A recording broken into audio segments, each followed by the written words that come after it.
Turkish officials believe that a female accomplice of the terrorist who carried out the Paris attack entered Turkey and then crossed into Syria.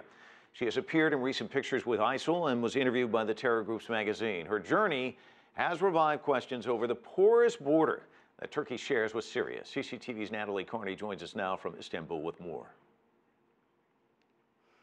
Yes, Mike, Turkey has long been criticized for what the international community sees as lax border policies, to the extent of even being accused of supporting the ISIL Islamic terrorist organization. Turkey has clamped down and strengthened its border security. However, it's very difficult for them to control people who still want to get through its 900-kilometer porous border with Syria. In the case of Hayat Boumediene, Turkey does argue that it was never told by France that she was a person of interest, so couldn't have stopped her entry. 26-year-old Hayat Boumediene is one of Europe's most wanted women. Turkish officials say she was last seen in the southern Turkish city Şanlıurfa before disappearing into Syria. Dubbed the Jihadi Highway, Turkey has been challenged by rampant smuggling and attempts by foreign fighters to cross into Syria to join radical extremist groups. For as little as $5 to $10 US, you can be in Syria within the hour, undetected. Ankara is taking extreme measures to ensure security along the border, such as digging trenches, but even the foreign minister admits a passage can always be found. Turkey's main opposition doesn't buy this.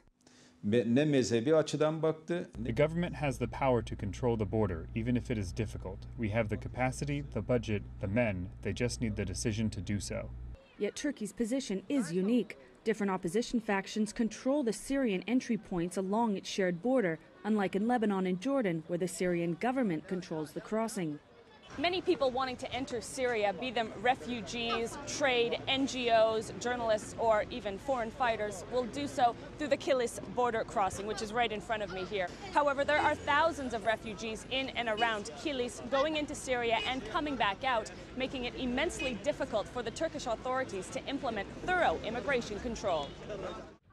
We met with Yusuf Abu Khalid, who has been illegally crossing in and out of Syria almost monthly for the last 2 years. He has no option, he tells us, because he is one of thousands who don't have a passport. If you are going into Syria and you don't have a passport, you just show up and tell the Turkish authorities and they let you through. But if you are coming into Turkey, you need to be smuggled in. He says he's crossed into Syria with many foreigners, but no one ever asks any questions. For sure, I've been scared. There are many dangers. You might be robbed by the different militias along the way. You might be caught by the Turkish authorities. You never know. Each time is different. With Turkish officials only meters away, we're told a Turkish racket now controls the smugglers, making it big business for those with very little. Yet Turkey is cracking down, saying it has banned entry to more than 7,000 foreigners, and about 1,000 more were deported on suspicions that they were planning to join the extremist group ISIL.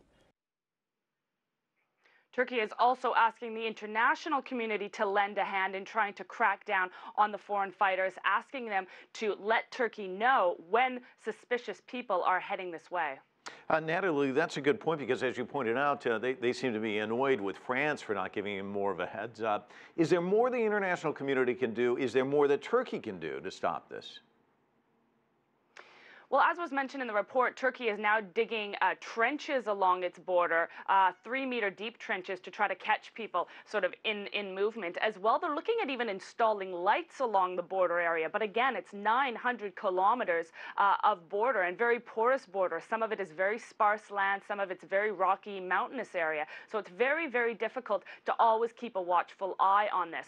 So yes, Turkey is looking at the international community to try to help. Turkey has long had an open policy for Syrian refugees trying to flee the fighting and trying to provide them a safe haven here in Turkey. Turkey also has to sort of keep some flexibility to allow humanitarian aid into Syria. So along the way, there are some bad people that do sort of get through these crossings as well. So Turkey has a lot on its plate and really does want the international community, again, to give it more of a heads up to let them know when suspicious people are heading this way. So Turkey has boosted its intel, particularly with a lot of European countries. And this terrorism forum that's happening in the United States is another way for Turkey to rub shoulders with other countries to try to get them on board to try to help solve and find the solution. Yeah, it's a big problem, big stretch of land, big issues. Thanks so much, Natalie.